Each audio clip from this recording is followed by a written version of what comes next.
ನಮಸ್ಕಾರ, ವಿವಿಸಿ ನ್ಯೂಸ್ ಬಿಟ್ಗೆ ಸ್ವಾಗತ. ನಾನು ಸಮೀಕ್ಷಾ ಹಚ್ಚಾರ್. ಈಗ ಹೆಡ್ಲೈನ್ಸ್. ಡಿಕೆ ಮನೆಯಲ್ಲಿ ಸಿದ್ದು ಬ್ರೇಕ್ಫಾಸ್ಟ್ ಮೀಟಿಂಗ್, ನಾಟಿ ಕೋಳಿ ಸಾಂಬಾರ್ ಜೊತೆ ಇಡ್ಲಿ ಸವದ ಸಿಎಂ, ಕುತೂಹಲ ಕೆರಳಿಸಿದ ಸಿಎಂ ಡಿಸಿಎಂ ನಡೆ.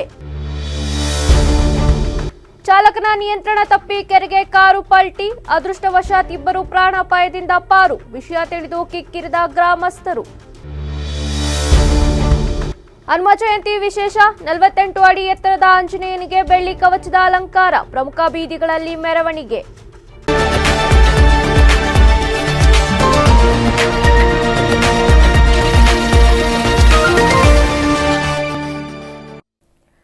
ರಾಜ್ಯ ರಾಜಕೀಯದಲ್ಲಿ ಮುಖ್ಯಮಂತ್ರಿ ಕುರ್ಚಿಗಾಗಿ ಮುಸುಕಿನ ಗುದ್ದಾಟ ನಡೆಯುತ್ತಿದೆ. ಇದೀಗ ಇಂದು ಡಿಸಿಎಂ ಡಿಕೆ ಶಿವಕುಮಾರ್ ಮನೆಯಲ್ಲಿ ಬ್ರೇಕ್ಫಾಸ್ಟ್ ಮೀಟಿಂಗ್ ಮಾಡಲಾಗಿದ್ದು, ಮಹತ್ವದ ವಿಚಾರಗಳನ್ನು ಚರ್ಚೆ ಮಾಡಿದ್ದಾರೆ ಎನ್ನಲಾಗ್ತಾ ಇದೆ.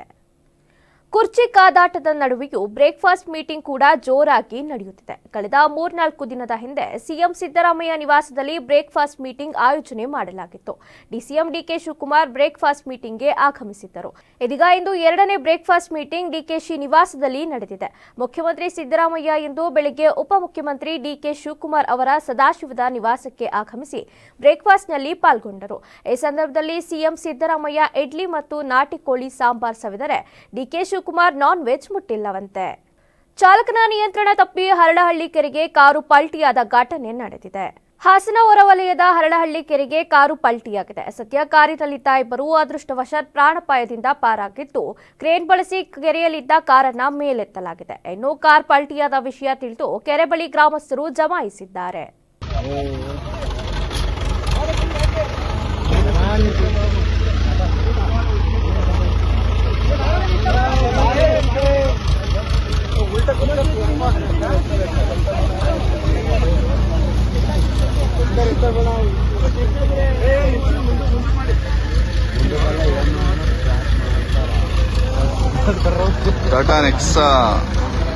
ಚನ್ನರಾಯಪಟ್ಟಣದ ಬಿಎಂ ರಸ್ತೆಯಲ್ಲಿರುವ 48 ಅಡಿ ಆಂಜನೇಯ ಸ್ವಾಮಿ ದೇವಸ್ಥಾನದಲ್ಲಿ ಶ್ರೀ ಹನುಮ ಜಯಂತಿ ಅಂಗವಾಗಿ ಶ್ರೀ ಆಂಜನೇಯ ಸ್ವಾಮಿಗೆ ವಿಶೇಷ ಅಲಂಕಾರ ಏರ್ಪಡಿಸಲಾಗಿತ್ತು.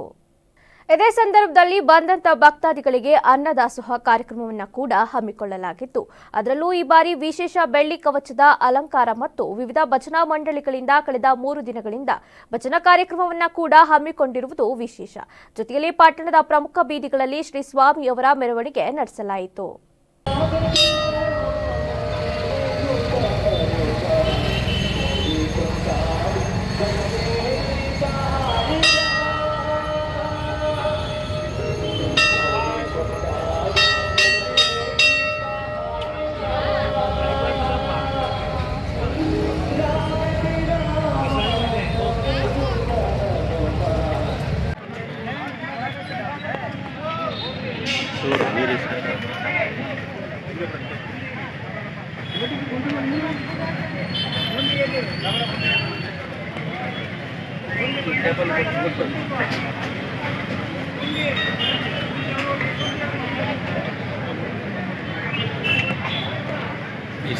ಸಕಲೇಶಪುರ ತಾಲೂಕಿಗೆ ಹೊಸದಾಗಿ ಬರುವ ಅಧಿಕಾರಿಗಳ ನಿರಂತರ ವರ್ಗಾವಣೆ ದೊಡ್ಡ ಸಮಸ್ಯೆಯಾಗಿ ಪರಿಣಮಿಸಿದ್ದು, ಇದು ಮುಂದುವರೆದರೆ ಕರವೇ ಪ್ರವೀಣ್ ಶೆಟ್ಟಿ ಬಣದಿಂದ ಪ್ರತಿಭಟನೆ ನಡೆಸಲಾಗುವುದು ಎಂದು ತಾಲೂಕು ಕರವೇ ಅಧ್ಯಕ್ಷ ರಮೇಶ್ ಪೂಜಾರಿ ಎಚ್ಚರಿಸಿದ್ದಾರೆ. ಸೋಮವಾರ ಪತ್ರಿಕಾ ಕಚೇರಿಯಲ್ಲಿ ಸುದ್ದಿಗೋಷ್ಠಿಯನ್ನು ಉದ್ದೇಶಿಸಿ ಮಾತನಾಡಿದ ಅವರು, ತಾಲೂಕಿನಲ್ಲಿ ಕಳೆದ ಹಲವು ವರ್ಷಗಳಿಂದ ಅಭಿವೃದ್ಧಿ ಕಾರ್ಯಗಳು ಸರಿಯಾಗಿ ನಡೆಯುತ್ತಿಲ್ಲ. ತಾಲೂಕಿಗೆ ಹೊಸದಾಗಿ ಬರುವ ಅಧಿಕಾರಿಗಳು ತಾಲೂಕಿನ ಗಂಭೀರ ಸಮಸ್ಯೆಗಳನ್ನು ಅರ್ಥ ಮಾಡಿಕೊಳ್ಳುವ ವೇಳೆಗೆ ಅವರನ್ನ ಬೇರೆಡೆಗೆ ವರ್ಗಾವಣೆ ಮಾಡುವ ಕೆಟ್ಟ ಸಂಸ್ಕೃತಿ ಸಕಲೇಶಪುರದಲ್ಲಿ ನಡೆಯುತ್ತಿದ್ದು, ಇದನ್ನು ಸಂಘಟನೆ ಸಹಿಸುವುದಿಲ್ಲ. ಇತ್ತೀಚೆಗೆ ಸಕಲೇಶಪುರ ಉಪವಿಭಾಗಾಧಿಕಾರಿಯಾಗಿ ಬಂದ HD ರಾಜೇಶ್ ಅವರನ್ನ ಬಳ್ಳಾರಿಗೆ ವರ್ಗಾವಣೆ ಮಾಡಲಾಗಿದೆ. ಈಗ ಅಧಿಕಾರಿಗಳನ್ನ ವರ್ಗಾವಣೆ ಮಾಡುವುದರಿಂದ ತಾಲೂಕಿನ ಜನತೆ ಸಮಸ್ಯೆಗಳನ್ನು ಯಾರಿಂದ ಬಗೆಹರಿಸಿಕೊಳ್ಳುವುದು ಎಂಬ ಪ್ರಶ್ನೆ ಉದ್ಭವವಾಗಿದೆ. ಸಕಲೇಶಪುರಕ್ಕೆ ಸರ್ಕಾರ ಒಬ್ಬ ಉತ್ತಮ ಅಧಿಕಾರಿಯನ್ನ ನೇಮಿಸಿದ್ರೆ ಅವರಿಗೆ ಪರಿಸ್ಥಿತಿಯನ್ನ ಅರ್ಥ ಮಾಡಿಕೊಳ್ಳಲು ಕನಿಷ್ಠ 6 ರಿಂದ 1 ವರ್ಷ ಕಾಲ ಬೇಕಾಗುತ್ತದೆ. ಆದರೆ ಇಲ್ಲಿ 2 ಅಥವಾ 3 ತಿಂಗಳಲ್ಲಿ ವರ್ಗಾವಣೆ ಮಾಡಲಾಗುತ್ತದೆ. ಇದು ಯಾರ ಆದೇಶ, ಸರ್ಕಾರದ ಅಥವಾ ಪ್ರತಿನಿಧಿಗಳದ ಅಥವಾ ಕೆಲವು ವ್ಯಕ್ತಿಗಳ ಕೈವಾಡವ ಎಂದು ಪ್ರಶ್ನಿಸಿದ್ರು. ಯಾರ ಅಧಿಕಾರಿಗಳಿಗೆ ಕೆಲಸ ಮಾಡಲ್ಲ ಅವರು ವಿರುದ್ಧವಾಗಿರ್ತೀವಿ ನಾವು, ಅದು ಯಾರೇ ಆಗಿದ್ದು ಪರವಾಗಿಲ್ಲ.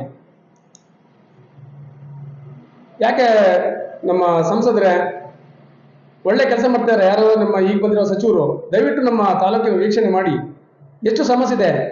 ಮೊದಲೆಲ್ಲ ಸಕಲೇಶಪುರ ತಾಲೂಕು ಅಂತ ಹೇಳಿದಾಗ ಹೊರಗಡೆಯಿಂದ ಬರ್ತಿದ್ರು, ಸಕಲ ಐಶ್ವರ್ಯದ ಜಾಗ ಇದು, ಬನ್ನಿ ಇದೆಲ್ಲ ಇಲ್ಲಿ ಅಂದ್ರೆ ಏನಾದ್ರು ಮಾಡೋಣ ಅಂತ. ಇಲ್ಲಿ ಸಕಲೇಶಪುರ ಅಂದ್ರೆ ಎಲ್ಲ ದೂರ ಹೋಗ್ತಾರೆ. ಈಗ ಕಾರಣ ಯಾರು? ನಾವುಗಳೇ, ಇಲ್ಲಿದ್ದವರೇ ಕಾರಣ, ಬೇರೆ ಯಾರನ್ನೂ ದೂರಬೇಡಿ. ಎಲ್ಲಿಂದಲೋ ಒಬ್ರು ಬರ್ತಾರೆ, ಏನೇನೋ ಇಲ್ಲಿ ಸಕಲೇಶಪುರ ಆಳ್ತಿರೋದು ಯಾರ ಸ್ವಾಮಿ? ಅದನ್ನ ಕೇಳಿ.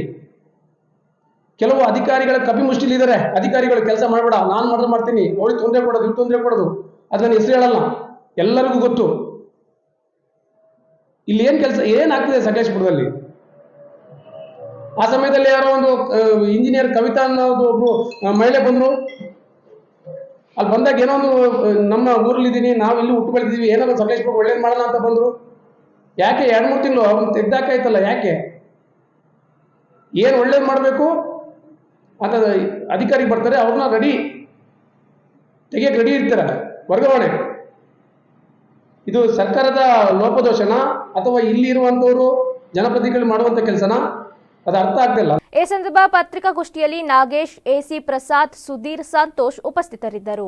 ಸಮಾಜದಲ್ಲಿ ವ್ಯಕ್ತಿ ಎಷ್ಟು ವಿದ್ಯಾವಂತನಾಗಿದ್ದರೂ ಎಲ್ಲರೂ ಒಂದೇ ಸ್ಥಳದಲ್ಲಿ ಒಂದೇ ಸಮಾನತೆ ಯೋಚನೆಯಿಂದ ಕುಳಿತುಕೊಳ್ಳದಿದ್ದರೆ ಯಾವುದೇ ಉಪನ್ಯಾಸಕ್ಕೂ ಅರ್ಥವಿಲ್ಲ ಎಂದು ಸಾಹಿತಿ ಹಾಗೂ ಕನ್ನಡ ರಾಜ್ಯೋತ್ಸವ ಪುರಸ್ಕೃತ ಸುಬ್ಬಹೊಲಿಯಾರ್ ತಿಳಿಸಿದರು. ಭಾನುವಾರ ಪಟ್ಟಣದ ಶಿಕ್ಷಕರ ಭವನದಲ್ಲಿ ನಡೆದ ದಲಿತ ಸಾಹಿತ್ಯ ಪರಿಷತ್ತಿನ ತಾಲೂಕು ಘಟಕದ ಪದಗ್ರಹಣ ಸಮಾರಂಭವನ್ನು ಉದ್ಘಾಟಿಸಿ ಅವರು ಮಾತನಾಡಿ, ಸಮಾನತೆಯ ಸಂಸ್ಕಾರವೇ ನಿಜವಾದ ಆಧ್ಯಾತ್ಮ. ಪ್ರತಿಯೊಬ್ಬರೂ ಸಾಹಿತ್ಯಾತ್ಮಕ ಚಿಂತನೆಗಳಲ್ಲಿ ತೊಡಗಿಕೊಳ್ಳುವುದು ಅವಶ್ಯಕವಾಗಿದೆ. ಯುವಕರು ಕೇವಲ ಬೇಡದ ವಿಷಯಕ್ಕೆ ಕಾಲಹರಣ ಮಾಡದೆ ಇಂತಹ ಚಟುವಟಿಕೆಗಳಲ್ಲಿ ಚರ್ಚಿಸಿ ಎಂದು ತಿಳಿಸಿದರು. ರಾಷ್ಟ್ರೀಯವಾಗಿ ಡಾಕ್ಟರ್ ಕೆ.ಸಿ. ಸೋಮಲತಾ ಹಾಸನ ಜಿಲ್ಲೆಯಲ್ಲಿ ನಾಗರಾಜ್ ಎದ್ದು ಆದ ನಂತರ ಕೆ.ಸಿ. ಸೋಮಲತಾ ಅವರು ಮತ್ತೆ ಇದಕ್ಕೊಂದು ಇನ್ನೊಂದು ರೀತಿಯ ಎಲ್ಲರನ್ನು ಕಟ್ಟುವ ಕೆಲಸದಲ್ಲಿ, ಎಲ್ಲರನ್ನು ಒಳಗೊಳ್ಳುವ ಕೆಲಸದಲ್ಲಿ ಅವರೇ ಹೇಳಿದ ಹಾಗೆ ಸರ್ವ ಜನಾಂಗದ ಶಾಂತಿಯ ತೋಟವನ್ನು ಕಟ್ಟುವ ಪ್ರಯತ್ನದಲ್ಲಿ ಆ ಹೆಣ್ಮಕ್ಳು ಜಿಲ್ಲೆಯ ಅಥವಾ ನಮ್ಮ ಜಿಲ್ಲೆಯ ದಲಿತ ಸಾಹಿತ್ಯ ಪರಿಷತ್ ಅಧ್ಯಕ್ಷರಾಗಿದ್ದಾರೆ. ನಿಮ್ಮೆಲ್ಲರ ಪರವಾಗಿ ಆ ಹೆಣ್ಮಕ್ಳಿಗೆ ನನ್ನ ಅಭಿನಂದನೆಗಳು ಹೇಳ್ತೀನಿ. ಆಕೆ ಮಾತಾಡುವಾಗ ನಾವು ತುಂಬಾ ಗಲಾಟೆ ಮಾಡ್ತಿದ್ವಿ, ಗೊಂದಲ ಮಾಡ್ತಿದ್ವಿ, ಸಭೆಯಲ್ಲೆಲ್ಲ ಮಾತಾಡ್ತಿದ್ವಿ. ಮನೆಯಲ್ಲಾದ್ರೆ ಹೆಣ್ಮಕ್ಳು ಹೇಳಿದ ಮಾತನ್ನು ಕೇಳ್ತೀವಿ, ಚಾಚು ತಪ್ಪದೆ ತಲೆ ತೆಗೆಸಿ ಕೇಳ್ತೀವಿ. ಹೊರಗಡೆ ಬಂದಾಗ ಕೂಡ ಒಬ್ಬ ಹೆಣ್ಮಕ್ಳು ಮಾತಾಡ್ತಿದ್ದಾರೆ ಅಂದ್ರೆ ಅದು ನಮ್ಮದೇ ಒಂದು ಕರುಳು ಬಳ್ಳಿ ಮಾತಾಡ್ತೀವಿ. ಕಾರ್ಯಕ್ರಮದ ಅಧ್ಯಕ್ಷತೆ ವಹಿಸಿದ್ದ ದಲಿತ ಸಾಹಿತ್ಯ ಪರಿಷತ್ತಿನ ರಾಜ್ಯ ಅಧ್ಯಕ್ಷ ಡಾಕ್ಟರ್ ಅರ್ಜುನ್ ಗೋಳಸಂಗಿ ಮಾತನಾಡಿ, ದಲಿತ ಸಾಹಿತ್ಯ ಪರಿಷತ್ ಸ್ವತಂತ್ರ ಮತ್ತು ನೋಂದಾಯಿತ ಸಂಸ್ಥೆ. ಹೆತ್ತೂರು ನಾಗರಾಜ್ ಅವರ ನೇತೃತ್ವದಲ್ಲಿ ಐತಿಹಾಸಿಕ ಜಿಲ್ಲಾ ಸಮ್ಮೇಳನಗಳು ನಡೆದಿವೆ. ಹಾಸನದಲ್ಲಿ ರಾಜ್ಯ ಮಟ್ಟದ ಸಮ್ಮೇಳನಕ್ಕೂ ಎಲ್ಲರ ಸಹಕಾರ ಅಗತ್ಯ ಎಂದು ಹೇಳಿದರು.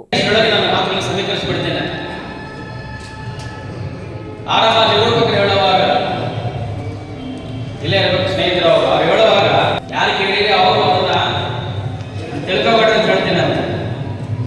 ದಲಿತ ಸಾಹಿತ್ಯ ಪರಿಷತ್ತು ಸರ್ಕಾರದ ಅನುದಾನಿತ ಸಂಸ್ಥೆ ಅಂತ ಹೇಳಿದ್ರು ಅವರು.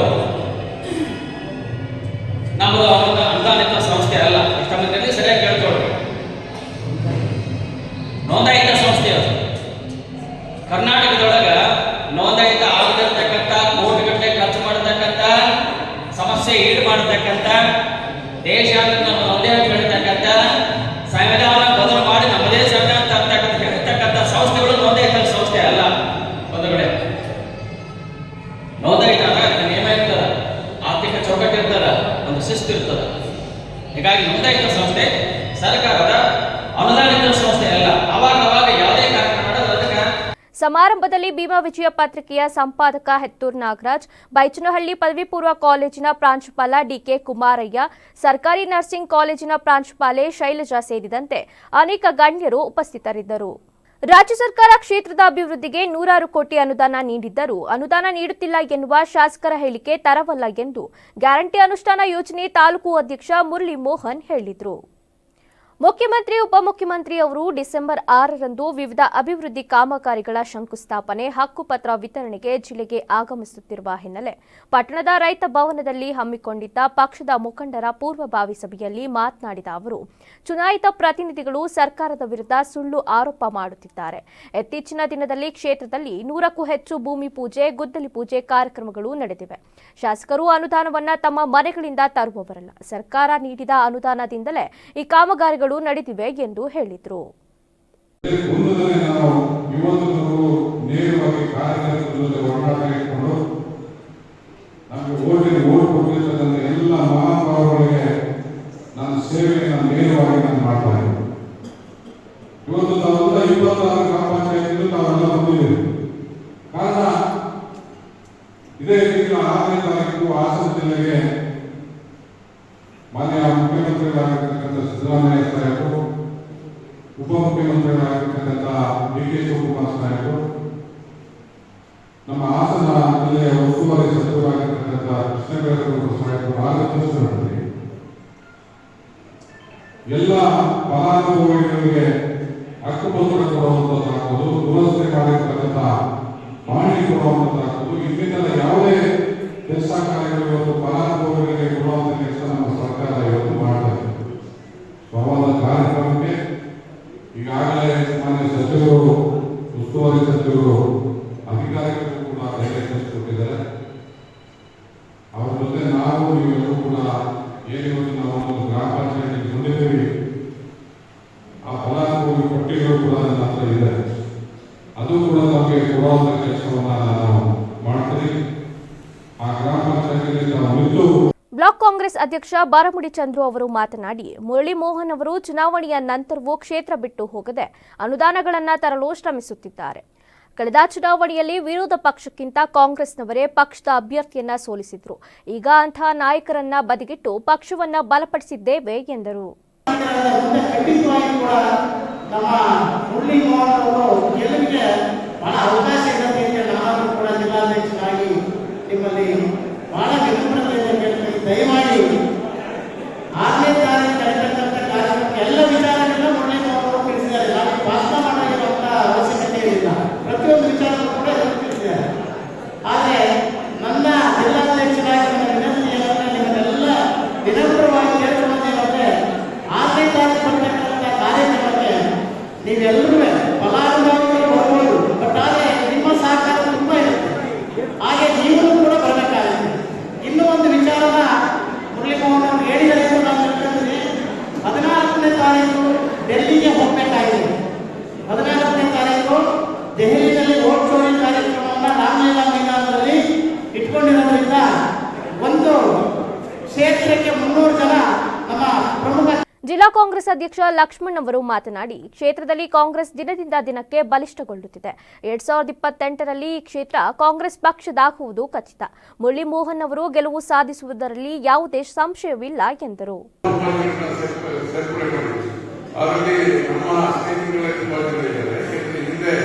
ನಾವು ಜೆಡಿಎಸ್ ಪಕ್ಷವಿದ್ದಾಗ ಯಾವಾಗ ನಾವು ಈ ಕಾಂಗ್ರೆಸ್ನಿಂದ ತೆಗೆದು ಜೆಡಿಎಸ್ಗೆ ಬದಲಾಯಿಸಿದ್ದೆವು. ಅದಾದ್ಮೇಲೆ ಈಗ ವಾಪಸ್ ಬಂದು ಈಗ ಈ 1.5-2 ವರ್ಷದಲ್ಲಿ ನಾವು ಕೆಲಸ ಮಾಡಿದ್ದೀವಿ. ಮುರಳಿ ಮೋಹನ್ ಅವರು ಇದಕ್ಕೆ ಕಾರಣ ಈ ಕಾಂಗ್ರೆಸ್ ವೀಕ್ ಕಾರಣ ಏನಂದ್ರೆ, ಯಾವಾಗ ಮೀಸಲು ಕ್ಷೇತ್ರ ಆಯಿತು, ಮೀಸಲು ಕ್ಷೇತ್ರ ಆದ್ಮೇಲೆ ಬಂದ ನಿಂತ ಅಭ್ಯರ್ಥಿಗಳು ಎಲೆಕ್ಷನ್ ಮಾಡಿ, ಎಲೆಕ್ಷನ್ಗಿಂತ 1 ತಿಂಗಳು ಮೊದಲು ಬರೋದು, ಎಲೆಕ್ಷನ್ ಆದ್ಮೇಲೆ ಹೋಗೋದು 1 ತಿಂಗಳ ತಲೆ ಹಾಕಿದ್ದಾರೆ. ಈ ಮಹೇಶ್ ಇರ್ಬೋದು, ಸಿದ್ದೇಶ್ವರ ಇರ್ಬೋದು, ಯಾರು ಅದೇ ಮುರಳಿ ಮೋಹನ್ಗೆ ಲಾಸ್ಟ್ ಸಿದ್ದೇಶ್ವರ ಟಿಕೆಟ್ ಅನೌನ್ಸ್ ಆಗಿ ಪ್ರದಕ್ಷಿಣದಲ್ಲಿ ತಂದೋಗಿ ಸಿದ್ದೇಶ್ವರ ಅವರು ನಿಜವಾಗಿ ಇಲ್ಲಿ ಎಲ್ಲಿದ್ದಾರೆ, ಮುರಳಿ ಮೋಹನ್ ಅವರೇ ಅವರಿಗೆ ಹೇಳಿದ್ರು, ನೀವು ಹೋಗ್ಬೇಡಿ, ನಿಂತು ನೀವು ಇಲ್ಲಿ ಮಾಡಿ ಅಂತ ಹೇಳಿ ಅವರು ಹೇಳಿದ್ರು. ಅವರು ಬರ್ತೀನಿ ಅಂತ ಹೇಳಿ ಮತ್ತೆ ರಾಜ್ಯಕ್ಕೆ ಹೋಗಲಿಲ್ಲ. ಅವರ ಪರ್ಮಿಷನ್ ತಗೊಂಡೇ ಮುರಳಿ ಮೋಹನ್ ಅವರು ನಾನು ನಿಂತೀನಿ ಅಂತ ಹೇಳಿ ಕೇಳಿ ಪರ್ಮಿಷನ್ ತಗೊಂಡು ಬಂದು ನಿಂತು. ಈ ಸಂದರ್ಭದಲ್ಲಿ ಬ್ಲಾಕ್ ಕಾಂಗ್ರೆಸ್ ಮಾಜಿ ಅಧ್ಯಕ್ಷ ಭಾಸ್ಕರ್ ಹಾನುಬಾಳು, ಪುರಸಭೆ ಮಾಜಿ ಅಧ್ಯಕ್ಷ ಸೈಯದ್ ಮುಫೀಸ್, ಬ್ಲಾಕ್ ಕಾಂಗ್ರೆಸ್ ಮಹಿಳಾ ಘಟಕದ ಅಧ್ಯಕ್ಷೆ ಅನ್ನಪೂರ್ಣ ಸೇರಿದಂತೆ ಇತರರು ಹಾಜರಿದ್ದರು. ಸರ್ಕಾರ ನೀಡುತ್ತಿರುವ ವಿವಿಧ ಕಲ್ಯಾಣ ಯೋಜನೆಗಳನ್ನು ಕಾರ್ಮಿಕರು ಯೋಚಿತವಾಗಿ ಬಳಸಿಕೊಳ್ಳುವ ಮೂಲಕ ತಮ್ಮ ಹಾಗೂ ಮಕ್ಕಳ ಭವಿಷ್ಯವನ್ನು ಸುಧಾರಿಸಿಕೊಳ್ಳಬೇಕು ಎಂದು ಶಾಸಕ ಎ ಮಂಜು ಕರೆ ನೀಡಿದರು. ಅವರು ಪಟ್ಟಣದ ದೇವರಾಜ್ ಅರಸ್ ಭವನದಲ್ಲಿ ನಡೆದ ಕರ್ನಾಟಕ ರಾಜ್ಯ ಕಟ್ಟಡ ಮತ್ತು ಇತರೆ ನಿರ್ಮಾಣ ಕಾರ್ಮಿಕರ ಕಲ್ಯಾಣ ಮಂಡಳಿ ಬೆಂಗಳೂರು ವತಿಯಿಂದ ಆಯೋಜಿಸಿದ್ದ ಬ್ರಿಡ್ಜ್ ಕೋರ್ಸ್ ತರಬೇತಿ ಉದ್ಘಾಟನೆ ಹಾಗೂ ಸುರಕ್ಷತಾ ಕಿಟ್ ವಿತರಣಾ ಕಾರ್ಯಕ್ರಮದ ಅಧ್ಯಕ್ಷತೆ ವಹಿಸಿ ಮಾತನಾಡಿ, ಸರ್ಕಾರ ನೀಡುವ ಸೌಲಭ್ಯಗಳನ್ನು ಅನುಭವಿಸುವುದು ಮಾತ್ರವಲ್ಲ, ಇತರ ಕಾರ್ಮಿಕರಿಗೆ ತಿಳಿಸಿ ಅವರು ಪಟ್ಟಣದ ದೇವರಾಜ್ ಅರಸ್ ಭವನದಲ್ಲಿ ನಡೆದ ಕರ್ನಾಟಕ ರಾಜ್ಯ ಕಟ್ಟಡ ಮತ್ತು ಇತರೆ ನಿರ್ಮಾಣ ಕಾರ್ಮಿಕರ ಕಲ್ಯಾಣ ಮಂಡಳಿ ಬೆಂಗಳೂರು ವತಿಯಿಂದ ಆಯೋಜಿಸಿದ್ದ ಬ್ರಿಡ್ಜ್ ಕೋರ್ಸ್ ತರಬೇತಿ ಉದ್ಘಾಟನೆ ಹಾಗೂ ಸುರಕ್ಷತಾ ಕಿಟ್ ವಿತರಣಾ ಕಾರ್ಯಕ್ರಮದ ಅಧ್ಯಕ್ಷತೆ ವಹಿಸಿ ಮಾತನಾಡಿ, ಸರ್ಕಾರ ನೀಡುವ ಸೌಲಭ್ಯಗಳನ್ನು ಅನುಭವಿಸುವುದು ಮಾತ್ರವಲ್ಲ, ಇತರ ಕಾರ್ಮಿಕರಿಗೆ ತಿಳಿಸಿ ಅವರಿಗೆ ಕೂಡ ಲಾಭವಾಗುವಂತೆ ನೆರವಾಗಬೇಕು. ಮದುವೆ, ವಿದ್ಯಾಭ್ಯಾಸ, ಸಾವಿನ ಪರಿಹಾರ ಸೇರಿ ಅನೇಕ ಕಲ್ಯಾಣ ಕಾರ್ಯಕ್ರಮಗಳನ್ನು ಮಂಡಳಿ ಒದಗಿಸುತ್ತಿದೆ. ತಾಲೂಕಿನಲ್ಲಿ ಇಂದು ನೋಂದಾಯಿಸದ ಕಾರ್ಮಿಕರನ್ನ ಗುರುತಿಸಿ ಸೌಲಭ್ಯ ಪಡೆಯುವ ಕೆಲಸವಾಗಬೇಕು ಎಂದು ತಿಳಿಸಿದರು.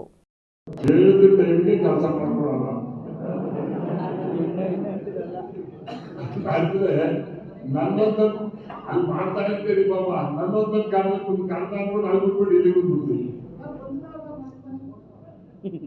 ಅದಕ್ಕೆ ಇನ್ನೊಬ್ಬರು ಕೆಲಸ ಬಂದಿದ್ದೀನಿ ಅದೇ ಯಾರಿಗೆ ನೀವು ಮಾತು ಕೊಟ್ಟಿರ್ತೀರಿ, ಯಾರಿಗೆ ಟೈಮ್ ಪ್ರಕಾರ ಮಾಡ್ಕೊಡ್ತೀವಿ ಅಂತ ನೀವು ಹೇಳಿರ್ತೀರಿ, ಅವ್ರಿಗೆ ಮೊದಲೇ ಆದ್ಯತೆ ಕೊಡ್ಬೇಕು. ಯಾಕಂದ್ರೆ ಅವ್ನ ಆಸೆ ಇರ್ತದೆ, ನಾನು ಮನೆ ಮಾಡ್ಕೋಬೇಕು ಅಥವಾ ನಾನು ಇನ್ನೊಂದು ಕೆಲಸ ಮಾಡ್ಕೋಬೇಕು ಅನ್ನೋದು ಇರ್ತದಲ್ಲ. ಟೈಮ್ ನಿಗದಿತ ಟೈಮ್ ಮಾಡ್ಕೊಂಡ್ಬಿಟ್ರೆ ನಿಮ್ಮಂತ ಇವರು ನಿಮ್ ನಮಸ್ಕಾರ ನಿಮ್ಮಿದ್ದಲ್ಲಿ ಯಾರು ಬದುಕಕ್ಕೆ ಸಾಧ್ಯ ಇಲ್ಲ. ಇಲ್ಲಿ ಕಾರ್ಮಿಕರುಗಳು ಎಲ್ಲ ಹಂತದಲ್ಲೂ ಇದ್ದಾರೆ. ರೈತಾಪಿ ವರ್ಗದಲ್ಲೂ ಕಾರ್ಮಿಕರು ಇದ್ದಾರೆ, ಬಟ್ಟೆ ಬದಿಯಲ್ಲೂ ಕಾರ್ಮಿಕರಿದ್ದಾರೆ, ಈಗ ನೀವು ಗಾಡಿ ಕೆಲಸದಲ್ಲೂ ಕಾರ್ಮಿಕರಿರ್ತಾರೆ. ಕಾರ್ಮಿಕರು ಅಂದ್ರೆ ಯಾರ್ಯಾರು ವೃತ್ತಿಯನ್ನ ಮಾಡ್ತಾರೆ ಅವೆಲ್ಲ ಕಾರ್ಮಿಕರೇ. ನೀವು ಅದೊಂದನ್ನ ಬದಲಾವಣೆ ಮಾಡ್ತೀವಿ. ಏನೇ ಟೈಮ್ಗೆ 1 ದಿವಸ 2 ದಿವಸ ಹೋಗೋದು ಪರವಾಗಿಲ್ಲ, 15 ದಿವಸ 1 ತಿಂಗಳು. ಈಗ ದೇವಸ್ಥಾನ ಕಟ್ಟಕ್ಕೆ ಹೋಗಿ ವರ್ಷಗಳು ಗಂಟೆ ಬಂದಿರೋ ಕಟ್ಟೆ ಸಿಪ್ಪಿ ಹುಡುಕ್ತಾ ಇದ್ದೀವಿ, ಸಿಗ್ತಾನೆ ಇಲ್ಲ.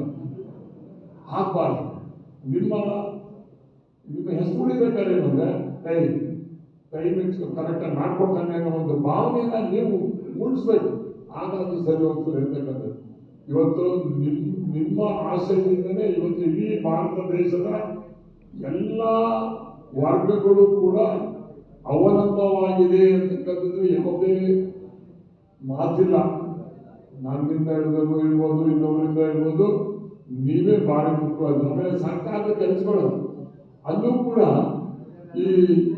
ಈ ಬೇರೆ ಕಾರ್ಮಿಕರು ಅಂತ ಹೇಳ್ಬಿಟ್ಟು ಒಂದು ಬೇರೆ ಏಜೆನ್ಸಿ ಮುಖಾಂತರ ಕೊಡ್ತಕ್ಕಂಥದ್ದು ಕೂಡ ಮಾಡ್ತಾರೆ. ಅವರು ಇದಕ್ಕೆ ಬರ್ತಾರಲ್ವಾ, ಏಜೆನ್ಸಿ ಮುಖಾಂತರ ನಮಗೆ ಕೆಲಸ ತಗೊಂಡಾರ, ಅವರು ನಿಮ್ಮ ಮುಖಾಂತರ ಬರ್ತಾರೆ. ನಿಮಗೆ ಸರ್ಕಾರ ಕೊಟ್ಟಂತ ಸೌಕರ್ಯಗಳನ್ನು ಉಪಯೋಗಿಸ್ಕೊಂಡು ಆರ್ಥಿಕವಾಗಿ ಚೆನ್ನಾಗಿ ಮನೆಯನ್ನ ಬೆಳೆಸಿ, ಮಕ್ಕಳನ್ನ ಓದಿಸಿ, ವಿದ್ಯಾವಂತರು ಮಾಡಿ, ನಿಮ್ಮ ಬದಲಾವಣೆ ನಿಮ್ಮ ಮಕ್ಕಳ ವಿದ್ಯೆ ನಿಮ್ಮ ಕುಟುಂಬದ ಬದಲಾವಣೆ. ಆ ಮಕ್ಕಳು ವಿದ್ಯಾವಂತರು ಆದ್ರೆ ನಿಮಗೆ ಬೇರೆಯವ್ರಿಗಾದ್ರೆ ಆಫೀಸು ಈ ಫೀಸು ನಿಮ್ಗಾದ್ರೆ. ಕಾರ್ಯಕ್ರಮವನ್ನು ಉಡುಪಿಯ ನಿಕೇತನ ಸಂಸ್ಥೆಯ ಸ್ವಯಂ ಸೇವಕ ಕಾರ್ತಿಕ್ ಉದ್ಘಾಟಿಸಿ ಪ್ರಾಸ್ತಾವಿಕ ನುಡಿಗಳನ್ನಾಡಿದ್ರು. ಸಮಾರಂಭದಲ್ಲಿ 545 ಕಾರ್ಮಿಕ ಕಿಟ್ಗಳನ್ನು ವಿತರಿಸಲಾಯಿತು. ಕಾರ್ಯಕ್ರಮದಲ್ಲಿ ಕಾರ್ಮಿಕ ನಿರೀಕ್ಷಕ ರಘು, ತಾಲೂಕು ಕಾರ್ಮಿಕ ಅಧ್ಯಕ್ಷ ಯೋಗೇಶ್, ಜೈಬೀಬ್ ಕಟ್ಟಡ ಕಾರ್ಮಿಕ ಸಂಘದ ಅಧ್ಯಕ್ಷ ಶಿವಶೇಖರ್ ಸೇರಿದಂತೆ ಇತರರು ಉಪಸ್ಥಿತರಿದ್ದರು. ಒಂಟಿಯಾಗಿ ಮನೆಯಲ್ಲಿದ್ದ ಮಹಿಳೆಯ ಕತ್ತು ಸೀಡಿ ಬರ್ಬರವಾಗಿ ಹತ್ಯೆ ಮಾಡಿದ ಘಟನೆ ತಾಲೂಕಿನ ಸಿಎಸ್ಪುರ ಹೋಬಳಿ ಹಿಂಡಿಸಿಗೆರೆ ಗ್ರಾಮದಲ್ಲಿ ನಡೆದಿದೆ. ಹಿಂಡಿಸಿಗೆರೆ ಗ್ರಾಮದ ತೋಟದ ಮನೆ ನಿವಾಸಿ ಮಂಜುಳಾ ಹತ್ಯೆಯಾದ ಮಹಿಳೆ. ಪತಿ ಕಳೆದುಕೊಂಡು ಪುತ್ರನ ಜೊತೆ ತೋಟದ ಮನೆಯಲ್ಲಿ ವಾಸವಾಗಿದ್ದ ಮಂಜುಳಾ ಇತ್ತೀಚೆಗೆ ಮಗನ ಮದುವೆ ಮಾಡಿದ್ರು. ಪತ್ನಿ ಊರಿಗೆ ಮಗ ತೆರಳಿದ್ದ ಸಂದರ್ಭ ಮನೆಯಲ್ಲಿ ಒಂಟಿಯಾಗಿದ್ದ ಸಮಯ ತಿಳಿದು ಹಂತಕರು ಈ ಕೃತ್ಯವೆಸಗಿದ್ದಾರೆ. ಬೆಳಗ್ಗೆ ತೋಟದ ಮನೆ ಬಳಿ ಮೈಥುನ ಬಂದ ವೇಳೆ ಈ ಹತ್ಯೆ ಬೆಳಕಿಗೆ ಬಂದಿದೆ. ಸಿಎಸ್ಪುರ ಪೊಲೀಸ್ ಠಾಣೆಗೆ ವಿಷಯ ತಿಳಿದ ತಕ್ಷಣ ಕಾರ್ಯಪ್ರವೃತ್ತರಾಗಿ ಹಂತಕರ ಪತ್ತೆಗೆ ತನಿಖೆ ಆರಂಭಿಸಿದ್ದಾರೆ. ಸ್ಥಳಕ್ಕೆ ಜಿಲ್ಲಾ ಪೊಲೀಸ್ ವರಿಷ್ಠಾಧಿಕಾರಿ ಅಶೋಕ್ ಕೆವಿ, ಅಪರ ವರಿಷ್ಠಾಧಿಕಾರಿ Gopal, DYSP Shekhar, PSI Raghavendra, PSI Dharmaji ಭೇಟಿ ನೀಡಿದ್ರು. ಬೆಳ್ಳಂಚು ತಜ್ಞರು ಶ್ವಾನದಳ ಜೊತೆ ತನಿಖೆ ಆರಂಭಿಸಲಾಗಿದೆ. ಈಗ ಮತ್ತೊಮ್ಮೆ ಹೆಡ್ಲೈನ್ಸ್.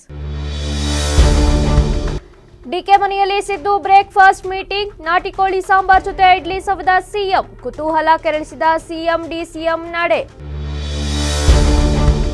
ಚಾಲಕನ ನಿಯಂತ್ರಣ ತಪ್ಪಿ ಕೆರೆಗೆ ಕಾರು ಪಲ್ಟಿ, ಅದೃಷ್ಟವಶಾತ್ ಇಬ್ಬರು ಪ್ರಾಣಾಪಾಯದಿಂದ ಪಾರು, ವಿಷಯ ತಿಳಿದು ಕಿಕ್ಕಿರಿದ ಗ್ರಾಮಸ್ಥರು.